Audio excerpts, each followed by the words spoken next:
Good afternoon, learners. My name is Atrey Sinha. I am Academic Officer English, National Institute of Open Schooling. Today we will read the story I Must Know the Truth, and we will read section 1 of the story today. This is a story of Aradhana, who is a good dancer, and her dance performance is enlisted as the inaugural item of the annual dance show of a music school. So Aradhana should be happy and excited, but she is upset, and we will find out the reason of her being upset. Before starting the lesson, we must look into the learning outcomes that are expected from this lesson. First of all, students will read and understand a story in English. They will use relative clauses perfectly. They can know the use of phrasal verbs. We will express our preferences in speech, and we can edit our own writing. So let's start the story, and first of all we will see the section 1. Shortly before the annual dance show of the Kamala Devi School of Dance and Music commenced, I slipped backstage once more and hugged her. "See what you have done," wailed my sister. "You have crushed the flowers in my hair."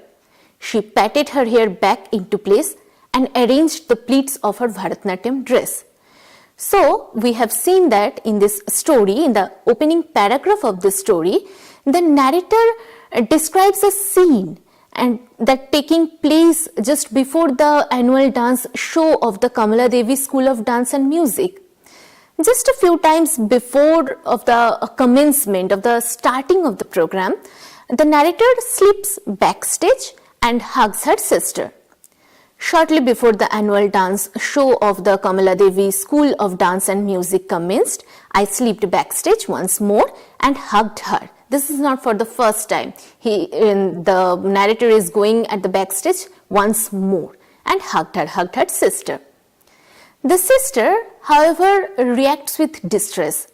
"See what you have done," wailed my sister. "You have crushed the flowers in my hair." So the sister wailed at the narrator. The hug has caused some unintended consequences, and the flowers in her hair have been crushed. So the sister shouted and expressed her distress. Her reaction indicates a level of concern or frustration, possibly because the flowers in her hair are an important part of her appearance for the dance performance, and the act of hugging have disrupted the carefully arranged and delicate elements of her costume. So she, the sister, patted her hair back into place and arranged the pleats of her Bharatanatyam dress. So she proceeded to fix her hair and costume. And this line highlights the meticulous attention to detail and preparation that goes into traditional dance performances. So as a whole, the opening paragraph sets the stage for a story that explores themes of family dynamics, the dedication required for performing arts, and also the challenges that arises in the moments leading up to a significant event like the annual dance show. Next paragraph. "Oh, you look great," I told her. "In fact, you look very beautiful." My sister didn't believe me. She turned towards the mirror and stared at herself. Our eyes met. So in this paragraph, we see that the narrator expresses admiration for the appearance of her sister and reassures her sister that her appearance is intact, and she says, "Oh, you look great. In fact, you look very beautiful." However, despite these positive comments from her sister, the dancer sister seems skeptical and doesn't immediately believe the compliment. And so the narrator says that my sister didn't believe me. And the narrator then compliments the sister, but she doubts the sincerity. What she done? She turned towards the mirror and stared at herself. Thus, to validate or perhaps contest the narrator's words, she turns towards a mirror to assess her own reflection. And the act of staring at herself in the mirror suggests a moment of self-reflection and self-evaluation. Our eyes meet. As the sister looks at herself in the mirror, and there's a moment of eye contact between the siblings. This moment adds a layer of connection and intimacy between the narrator and her sister, and it creates a shared moment of understanding or communication between the two characters. Where words may not be enough to convey the emotions or thoughts, then look can, then gaze can. The sister's concern about her appearance could be tied to a broader set of feelings or expectations. Then we move to the story again. "You are beautiful," whispered my sister. "You are beautiful," whispered my sister. "Even without the flowers, ornaments, and all these." And she brushed down her silken dress. "You are so..."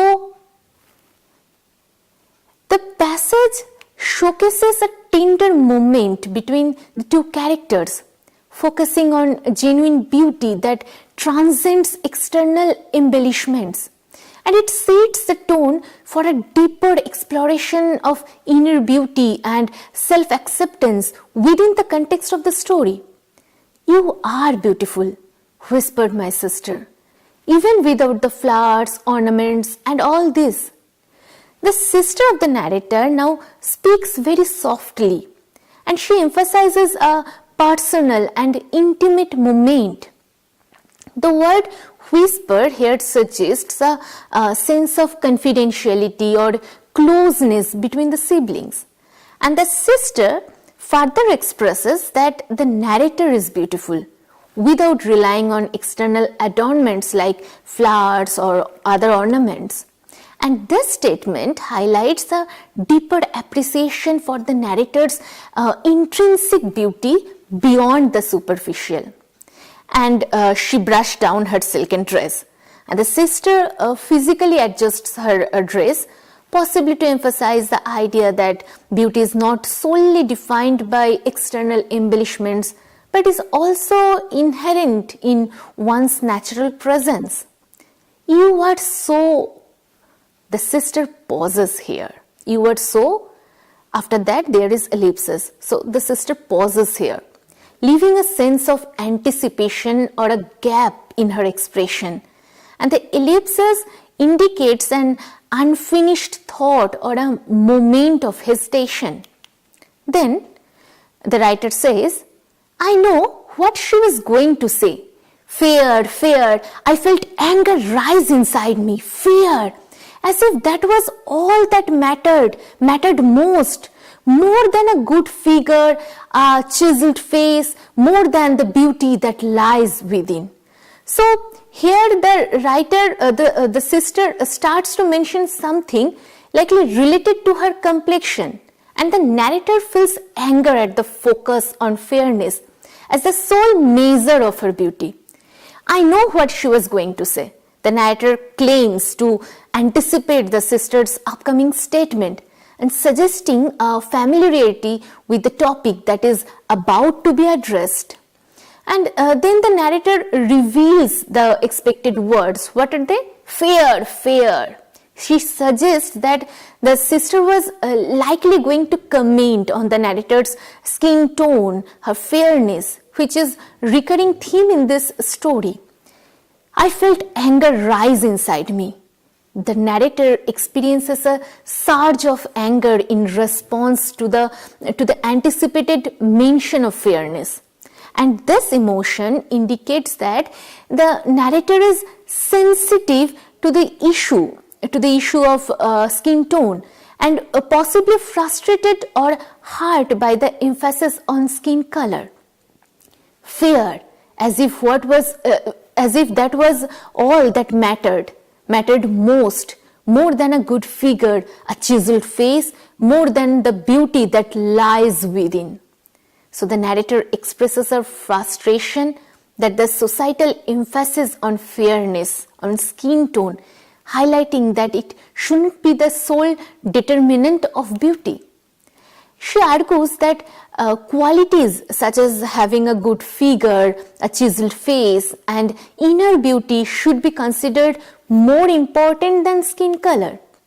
And this passage reflects the broader theme of societal standards of beauty, particularly the fixation on fair skin in certain cultural contexts. And the narrator challenges this narrow definition of beauty and advocates for a more holistic understanding that includes inner qualities and physical attributes beyond skin color. And it adds depth to the narrative by exploring the impact of societal expectations on individual perception of beauty. Then the story continues. I knew I wasn't as beautiful as she was, with her fine, regular features, and I wasn't even half as talented as her. How did it matter if she was darker than me? So the narrator reflects on perceived differences between she and her sister, but she questions the significance of complexion in defining beauty, particularly in terms of physical appearance and talent. I knew I wasn't as beautiful as she was. So the narrator acknowledges a perceived difference in beauty between herself and her sister. And this comparison is likely influenced by societal standards or personal insecurities. I knew I wasn't as beautiful as she was with her fine, regular features. So the narrator attributes her sister's perceived beauty to what she describes as a fine, regular features. This implies that the sister has facial characteristics and that align with conventional standards of beauty.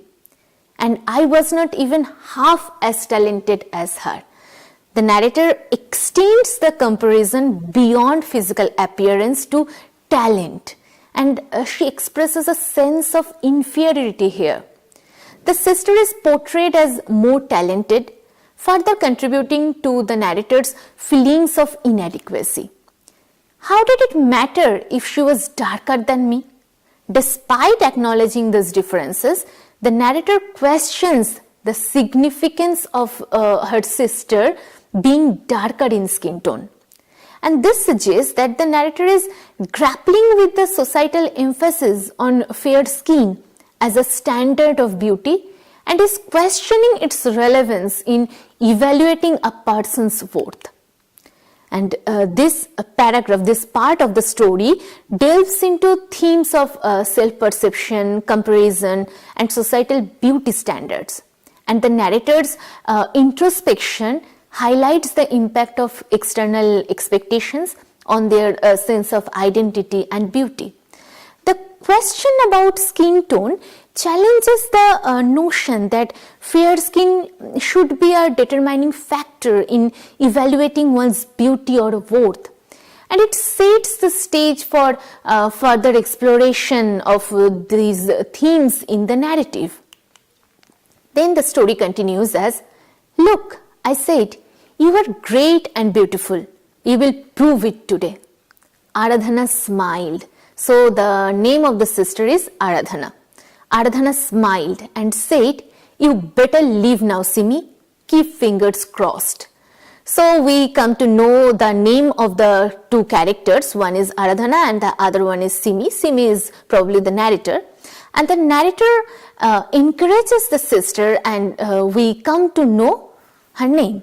And the narrator is offering encouragement and expressing confidence in Aradhana's abilities before the upcoming dance performance. And Aradhana also responds with a smile and preparing for the upcoming performance. "Look, I said, you are great and beautiful. You will prove it today." So the narrator is reassuring Aradhana, her sister, emphasizing both her greatness and beauty. And this statement serves as a pep talk and expressing confidence in Aradhana's talent and suggesting that she has the ability to showcase her greatness in the upcoming dance performance. Aradhana smiled and said, "You better leave now, Simi, keep fingers crossed." So Aradhana responds with a smile, acknowledging the encouragement.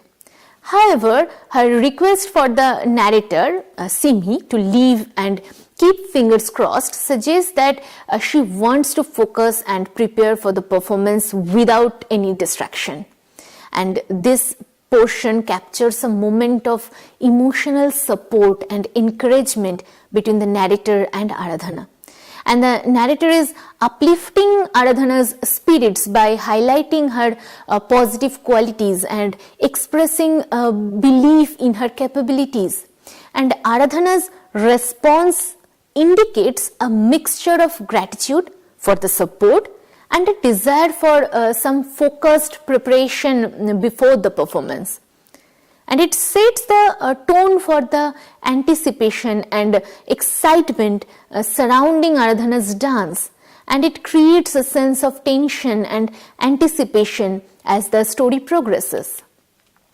Then, as I turned to leave, I saw Dadima and Aunt Pramela making their way through the crowd of excited girls.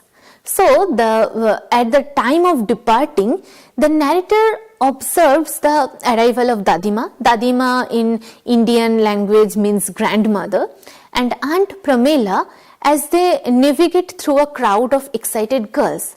As I turned to leave, so the narrator is in the process of leaving the scene, suggesting a shift in focus or action. I saw Dadima and Aunt Pramela making their way through the crowd of excited girls. So the attention turns to the arrival of Dadima and Aunt Pramela, and the phrase making their way through the crowd of excited girls indicates that there is a group of enthusiastic girls possibly anticipating the upcoming dance show or gathering for the event. Here we are introduced with two new characters, Dadima and Aunt Pramela, into the scene, and the choice of words such as excited girls implies a sense of anticipation or energy in the atmosphere, possibly related to the impending dance performance.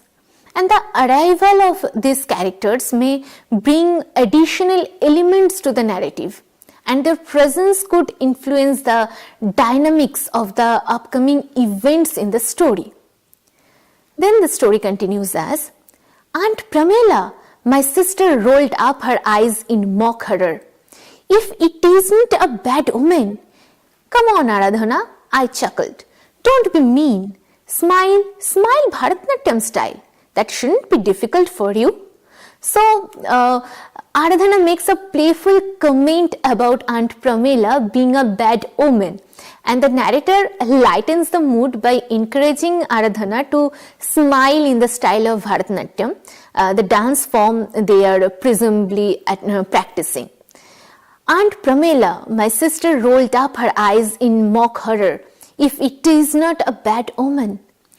Aradhana reacts to the arrival of Aunt Pramela here in these lines, and with a gesture rolling her eyes in mock horror.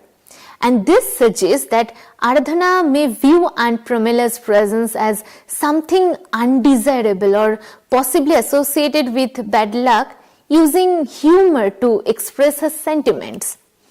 Come on, Aradhana, I chuckled. Don't be mean. Smile, smile Bharatanatyam style. That shouldn't be difficult for you. So the narrator Simi responds with a chuckle, trying to diffuse the tension or playfulness in Aradhana's comment. The narrator encourages Aradhana to smile in a way that aligns with her Bharatanatyam style, a traditional Indian dance form.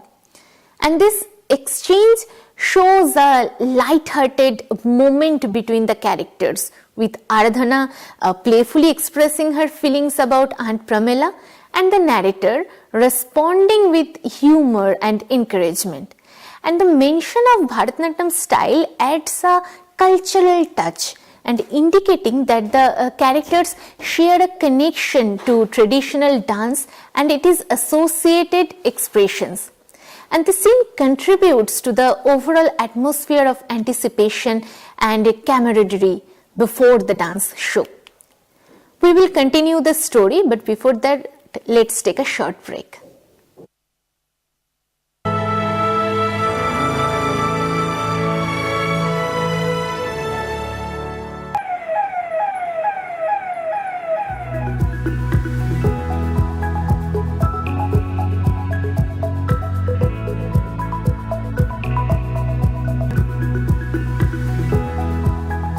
Training programme में हमें NIOS के through ये सिखाया जाता है, बताया जाता है कि आपको कौन सी प्रॉब्लम में पेशेंट को कैसे स्टेबलाइज करना है।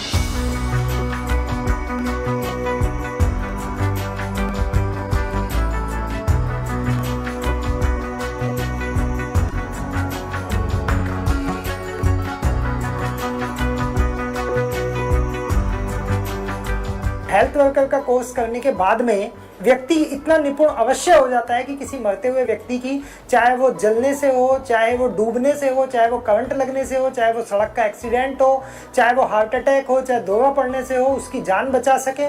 और जान बचाने के बाद में उसको प्राथमिक उपचार देने के उपरांत इमरजेंसी तक पहुंचा सके, जहाँ पे कि डॉक्टर की देखरेख में उसका आगे का इलाज संभव हो सके।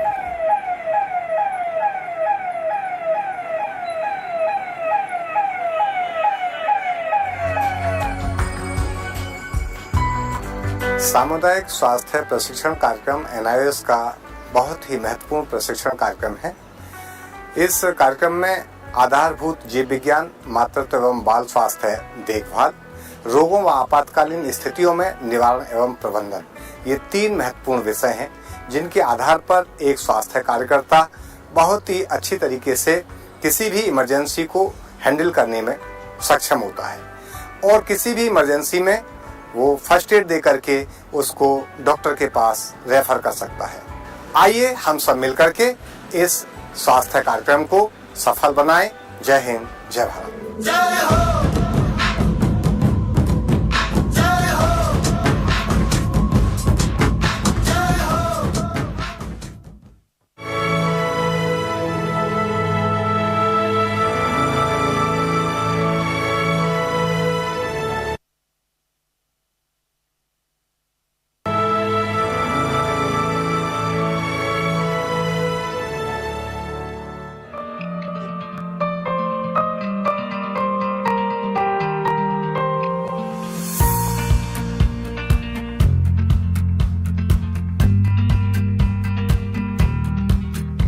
ब्यूटी यानी सौंदर्य एक आकर्षक विषय होने के साथ साथ एक लोकप्रिय व्यवसाय भी है।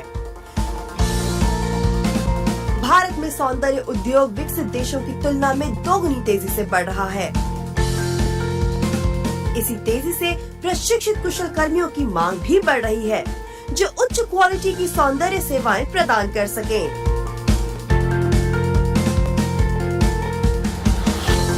सौंदर्य क्षेत्र में रोजगार के बढ़ते अवसरों को देखते हुए NIOS विभिन्न 6-माही पाठ्यक्रम उपलब्ध कराता है। इनमें ब्यूटी कल्चर एवं बालों की देखरेख, सौंदर्य उपचार, हाथों व पैरों की देखभाल, बालों की देखभाल व स्टाइलिंग, ये सभी एकल पाठ्यक्रम के अलावा व्यवसायिक स्ट्रीम में भी उपलब्ध हैं, जिसमें शिक्षार्थी 3 सौंदर्य संबंधित विषय, एक शैक्षिक विषय और एक भाषा विषय उत्तीर्ण कर 10वीं का प्रमाण पत्र प्राप्त कर सकते हैं। NIOS से ये कोर्स करने के बाद आप पार्लर में एक सौंदर्य सहायक के तौर पर कार्य कर सकते हैं। नेल आर्ट जैसी विशिष्ट सेवाओं के लिए आप अलग से सैलून भी स्थापित कर सकते हैं। सहायक हेयर स्टाइलिस्ट या मेकअप आर्टिस्ट भी बन सकते हैं। मोबाइल पार्लर्स के माध्यम से फोन पर अपॉइंटमेंट लेकर क्लाइंट के घर पर भी अपनी सेवाएं दे सकते हैं। हमारे इन पाठ्यक्रमों से अनेक शिक्षार्थी लाभान्वित हो रहे हैं और व्यवसाय कर आर्थिक रूप से स्वतंत्र बन रहे हैं। मैंने NIOS से ब्यूटी कल्चर का वोकेशनल कोर्स किया था। मैंने अपना एक खुद का पार्लर चलाया है और मेरे 2 छोटे छोटे बच्चे हैं। मैं अब अपने अंदर कॉन्फिडेंस रखती हूँ कि मैं उनके लिए भी कुछ कर सकती हूँ, उन्हें अच्छी एजुकेशन दे सकती हूँ। इन सभी पाठ्यक्रमों में प्रवेश लेने हेतु आप हमारी वेबसाइट www.nios.ac.in पर लॉगिन करें। सभी प्रवेश केवल ऑनलाइन ही किए जाते हैं और जो संस्थान NIOS की मान्यता प्राप्त कर इन पाठ्यक्रमों का संचालन करना चाहते हैं, वे भी लॉगिन करें तुरंत NIOS की वेबसाइट www.nios.ac.in पर।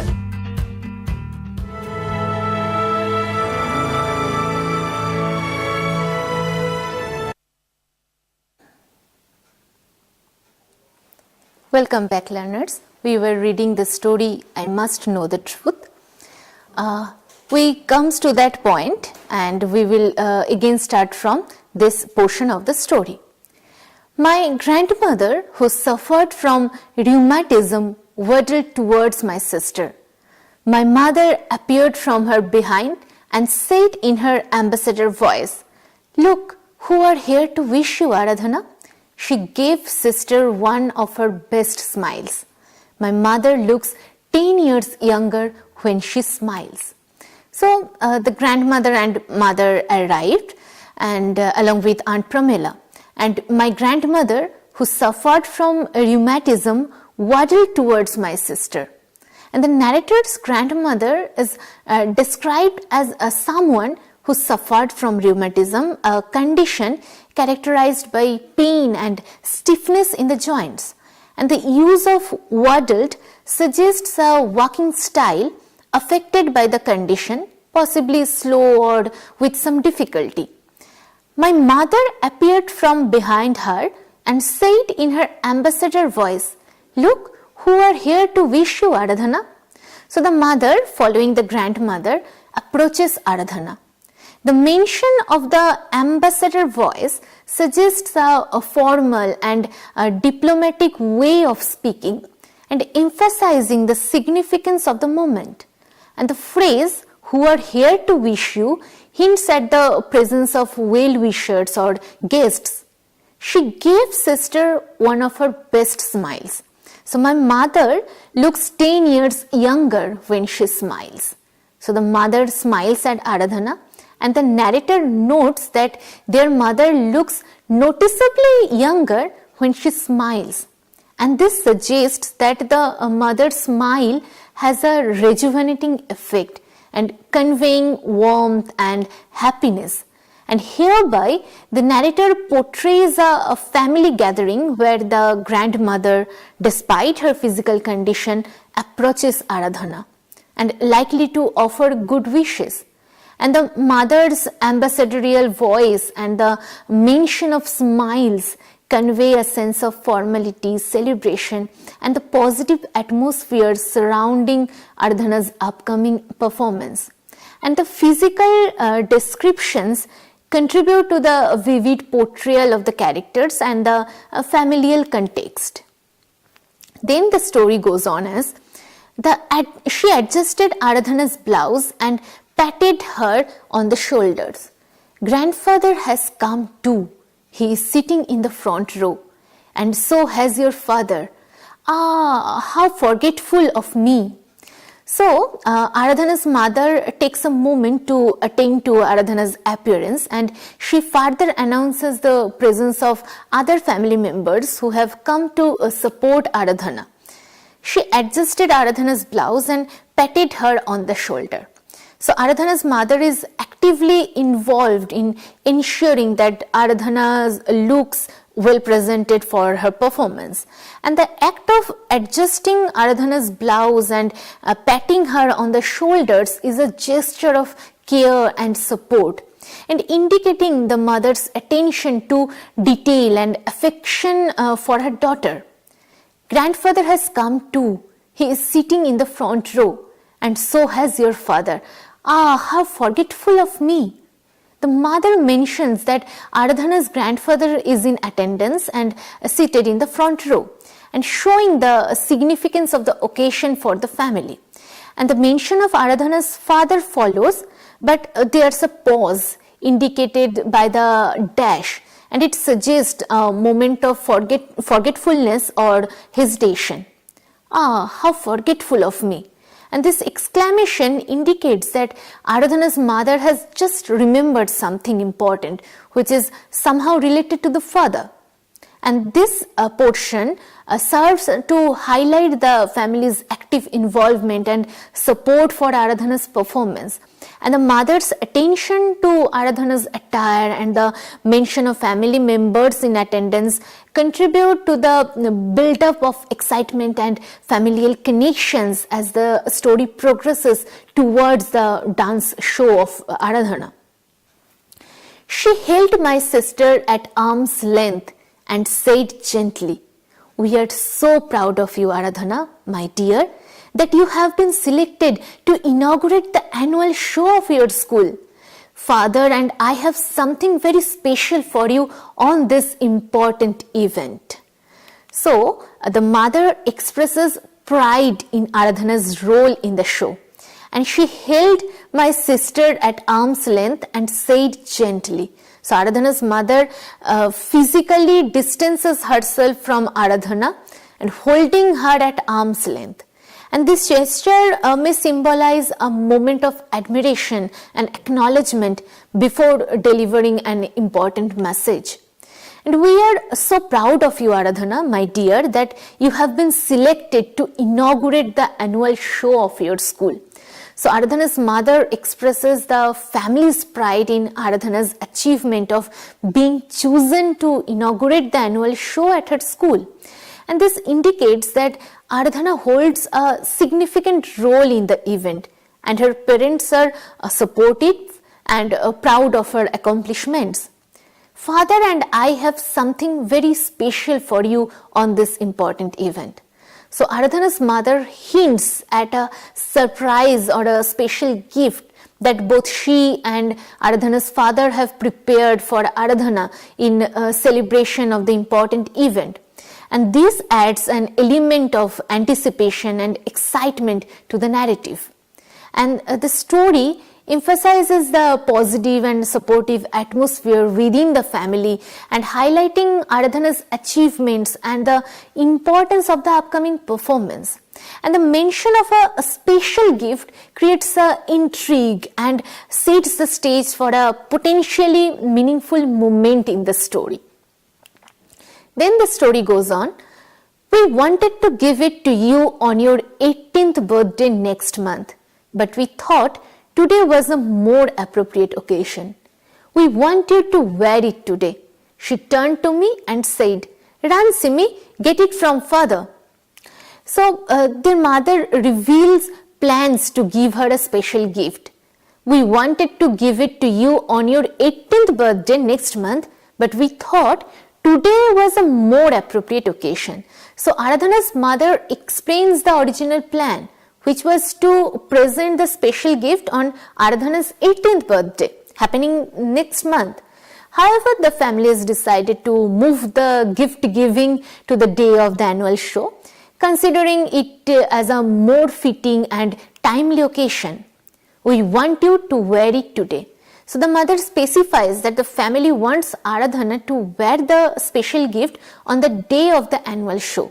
And this suggests that the gift is likely something related to Aradhana's appearance or the performance itself. So she turned to me and said, "Run, Simi, get it from father." Aradhana's mother instructed Simi, the narrator, to go and retrieve the special gift from Aradhana's father. And this implies that the gift is currently with Aradhana's father, and it introduces a sense of urgency and excitement as the family prepares for the significant moment. Overall, these lines reveal a thoughtful and celebratory gesture by Aradhana's parents, and the decision of present the special gift on the day of the annual show adds an extra layer of joy and significance to the events. And it creates anticipation and curiosity about the nature of the gift and its impact on the unfolding narrative. "What, Mummy?" I asked, puzzled. "What have you brought for Aradhana?" "Never mind," my mother sighed. "I will get it myself. You help grandmother and Aunt Pramila back to their seats. So here in this story, what mummy? I asked puzzled. What have you brought for Aradhana? Simmi, the narrator, expresses a confusion and curiosity about the special gift for Aradhana. And Simmi refers to her as mummy. So this mummy is both the mother of Aradhana and Simmi. And we know that already. Never mind, my mother sighed. I will get it myself. So Aradhana's mother dismisses Simmi's question, suggesting that the details of the gift are not to be revealed at the moment. And the mother sighs, indicating a sense of wariness or perhaps a desire to keep the surprise intact, and she takes the responsibility for fetching the gift herself. And you help grandmother and Aunt Pramila back to their seats. The mother directs Simmi to assist the grandmother and Aunt Pramila, redirecting her focus to another task. And this implies that the mother wants Simmi to play a role in facilitating the seating arrangements for the older family members. Move back, protested Grandma. I have not even had time to look at Aradhana properly. I haven't exchanged a single word with her. Let me look at you, child. She regarded my sister tenderly. You look wonderful, and what a good figure you have. Don't neglect it, dear, like I did. So the grandmother expresses a desire to observe Aradhana more closely and insists on some space. Move back, protested Grandma. I have not even had time to look at Aradhana properly. So Grandma protests, indicating a strong desire to have a clear and undisturbed view of Aradhana. And the phrase move back suggests that there may be a crowd or people around, and Grandma is requesting space to observe Aradhana more closely. I have not exchanged a single word with her. Let me look at you, child. Grandma expresses a sense of regret for not having had the opportunity to interact with Aradhana before the performance. She is eager to engage with her granddaughter, suggesting a desire for a more personal connection. She regarded my sister tenderly. You look wonderful, and what a good figure you have. So Grandma, once given the space, tenderly observes Aradhana and compliments her appearance. And the mention of a good figure suggests an acknowledgement of Aradhana's physical attributes, possibly related to her dance attire. Don't neglect it, dear, like I did. So Grandma offers advice or shares a personal reflection, and she advises Aradhana not to neglect her good physique, and drawing attention to her own experiences and possibly expressing a wish for Aradhana to take care of herself. No, Aradhana smiled politely. You are a real young lady. That's what you are. Soon we will have to start looking for a suitable match for you. Dadima, please. Aradhana threw an embarrassed glance around her. So a conversation unfolds between Aradhana and her grandmother regarding Aradhana's future. No, Aradhana smiled politely. So Aradhana responds with a polite smile, suggesting a measured or controlled reaction to what is being discussed. And her response may indicate a degree of reservation or discomfort with the topic. You are a real young lady. That's what you are. Soon we will have to start looking for a suitable match for you. So Dadima comments on Aradhana's status as a young lady and brings up the prospect of finding a suitable match for her. And this indicates that the grandmother is contemplating Aradhana's future, considering traditional expectations or cultural norms related to marriage. Dadima, please. Aradhana threw an embarrassed glance around her. So Aradhana responds with a plea, addressing her grandmother as Dadima, and the use of please suggests a desire to divert or end the particular conversation. And Aradhana throws an embarrassed glance, indicating that she feels self-conscious or uncomfortable discussing the prospect of finding a suitable match, especially in a public setting. The story then continues. Time is flying, sighed Grandma. and turning to Aunt Pramila, she asked, "Isn't it, Pramila?" "It certainly is," my aunt nodded. "It seems it was just yesterday when Sunita brought her home. How skinny she was, skinny and dark." And this paragraph is very important. "Time is flying," sighed Grandma, and turning to Aunt Pramila, she asked, "Isn't it, Pramila?" Grandma expresses a sigh, indicating a sense of nostalgia or reflection on the swift passage of time. She turns to Aunt Pramila, involving her in the conversation and seeking her perspective on the passing of time. "It certainly is," my aunt nodded. "It seems it was just yesterday when Sunita brought her home. How skinny she was, skinny and dark." Aunt Pramila agrees with grandmother's sentiment about time flying, and she reminisces about the past, specifically when Aradhana was brought home by someone named Sunita. And Aunt Pramila recalls Aradhana being skinny and dark and describing her physical appearance at that time. I gasped and stared aghast at Aunt Pramila. How on earth could she say such hurting words in front of Aradhana? Didn't she know how touchy she was about dark complexion? And why did she have to hang on it today of all days? So the narrator reacts with shock to Aunt Pramila's insensitive comments about Aradhana's complexion, especially considering Aradhana's sensitivity on the topic. I gasped and stared aghast at Aunt Pramila. The narrator responds with a gasp. This suggests that Aunt Pramila's words have taken the narrator by surprise. How on earth could she say such hurting words in front of Aradhana? The narrator questions Aunt Pramila's choice of words, expressing disbelief at the use of what is perceived as hurtful language. The words are seen as insensitive, especially given the potential impact on Aradhana's feelings. Didn't she know how touchy she was about dark complexion? The narrator wonders if Aunt Pramila is aware of Aradhana's sensitivity regarding her own dark complexion. And this suggests that Aradhana might have some insecurities or discomfort related to her skin color. And why did she have to hang on it today of all days?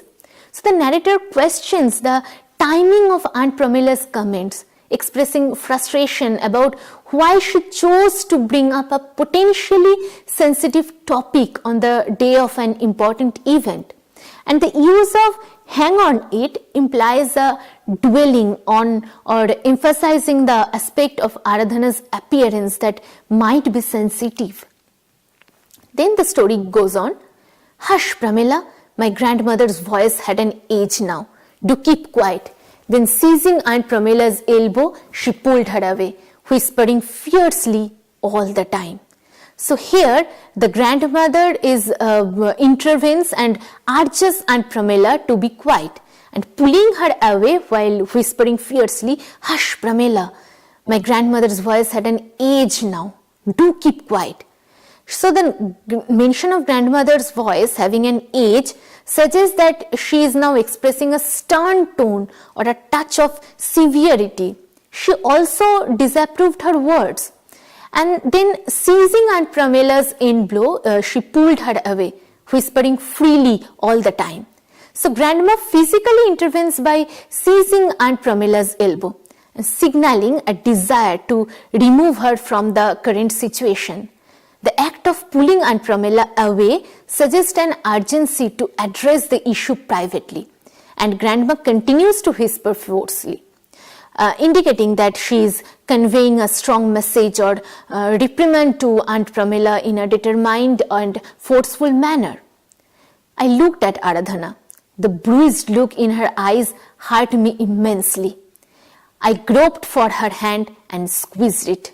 Forget her, she's mad and mean and miserable.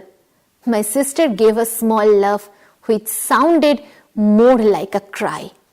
So the narrator comforts Aradhana, tries to comfort Aradhana, acknowledging the hurt caused by Aunt Pramila's comments.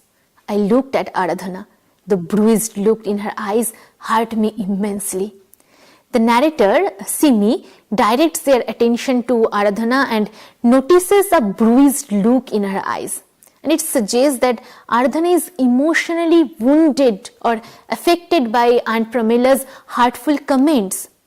The narrator shares a deep sense of pain on behalf of Aradhana. I groped for her hand and squeezed it. So the narrator reaches out to comfort Aradhana by groping for her hand and squeezing it. And this physical gesture conveys a sense of solidarity, support, and a shared emotional connection between the two sisters. Forget her, she is mad and mean and miserable. So the narrator speaks words of reassurance to Aradhana and advising her to forget Aunt Pramila, her words, the choices of words. And it describes Aunt Pramila as mad and mean and miserable, and implies that the narrator sees Aunt Pramila's behavior as irrational, unkind, and possibly driven by her own unhappiness. So my sister gave a small laugh which sounded more like a cry. Aradhana responds to the reassurance with a small laugh, but the narrator notes that it sounds more like a cry. And this suggests that Aradhana's emotional state is complex, and the laughter might be a coping mechanism or a way to conceal deeper emotional pain. So in this section of the story, we have seen that just before the annual dance show of the Kamala Devi School of Dance and Music, the narrator Simi interacts with her sister Aradhana on the backstage, and Simi accidentally crushes the flowers in Aradhana's hair while hugging her, and leading to a brief moment of distress. And despite Simi's reassurances that Aradhana's beauty is intact, and Aradhana seems doubtful and looks at herself in the mirror. And there's a poignant moment where Aradhana acknowledges her own beauty beyond external adornments. And the narrative then shifts to a family gathering before the performance, and Simi encourages Aradhana, and their mother reveals that Aradhana is chosen to inaugurate the annual show, and this is a pride moment for the family. And that is why the family has a special gift for Aradhana, which will be given today instead of waiting for her 18th birthday. And however, the joyous atmosphere takes a turn when Aunt Pramila makes hurtful comments about Aradhana's complexion, creating an uncomfortable moment. And Grandma intervenes and scolds Aunt Pramila, taking her away. And Simi, aware of Aradhana's sensitivity, consoles her sister and dismisses Aunt Pramila's comments as the ranting of a bitter person. And thus the story explores themes of beauty, standards, family dynamics, and societal expectations. And it touches on the complexity of relationships within the family, and the importance of self-esteem, and the impact of hurtful remarks.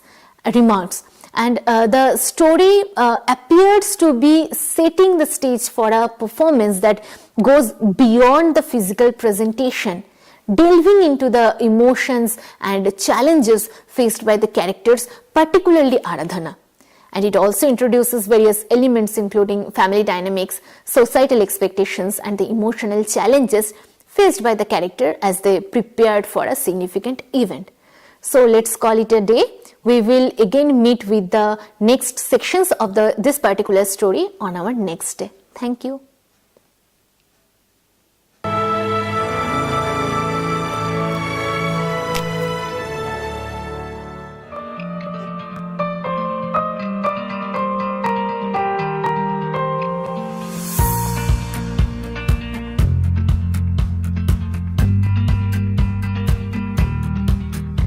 Beauty यानी सौंदर्य एक आकर्षक विषय होने के साथ साथ एक लोकप्रिय व्यवसाय भी है।